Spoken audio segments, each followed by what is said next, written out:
Hello, video number 2. Hopefully the fact that you're watching this video shows that the first one wasn't too bad. Although in the last video I said in the next video, this current one, we'd be looking at materials and washing and starting to wash the helmet, I thought it would be best first to go over the actual helmet itself. Just to get used to all the terminology used and what all the pieces are called. Because with these helmets, when you're painting these helmets, it's generally good to break it down into sections. You know, it's quite a difficult and intense paint job. So it's quite daunting to look at the entire thing as one piece, and breaking it down into little subsections is quite a bit easier. So with the helmet, like we said, this is the helmet from the last video. Cast with an outer layer of gel coat. A lovely nice fiberglass interior. Nice and strong helmet. And this helmet, unlike the other grey one, has the ears cast into the helmet. Depending on the helmet, the ears are either separate or cast in.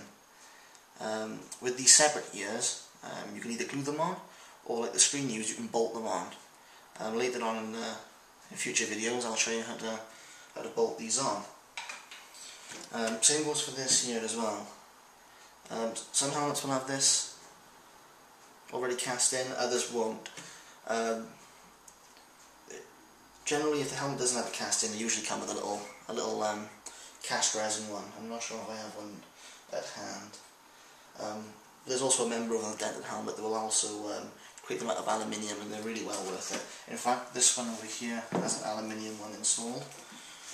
You can see the difference between them. It looks so much more professional. So, that piece is actually known as the boarding connector. I'll be showing you how to install a metal one later on. Although on this one, we'll just leave this one as it is. Like I mentioned, the ears on this helmet are cast on, whereas on the grey one they're separate.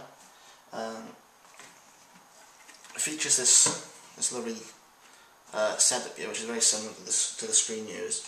The screen one used when it had little switches and stuff in, so when the arm drops, it activates lights on the rangefinder. With this one, use the rangefinder stalk,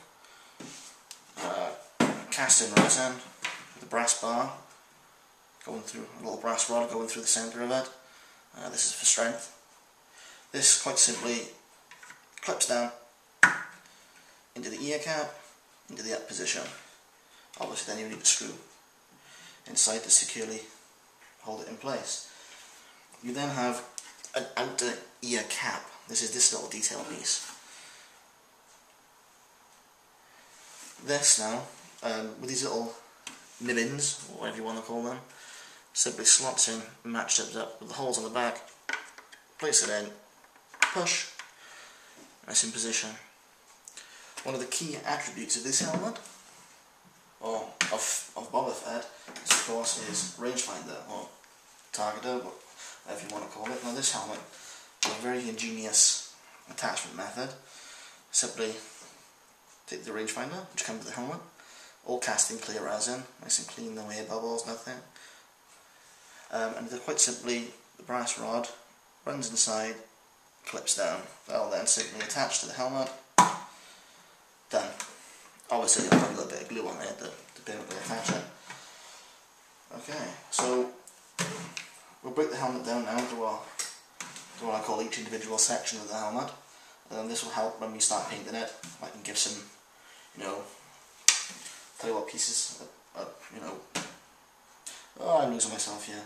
Right, let's get on with it. Okay, so here we have the visor area. The area next to the visor area, which would be red on the original helmet, is what's known as the mandibles. The mandibles reach around the entire helmet, come right around the back, and link up to this detail piece in the back. Either side of the detail piece is what's known as the back panels. These are generally the first area of the helmet that I tend to paint. It's the most work involved piece of the entire helmet to paint.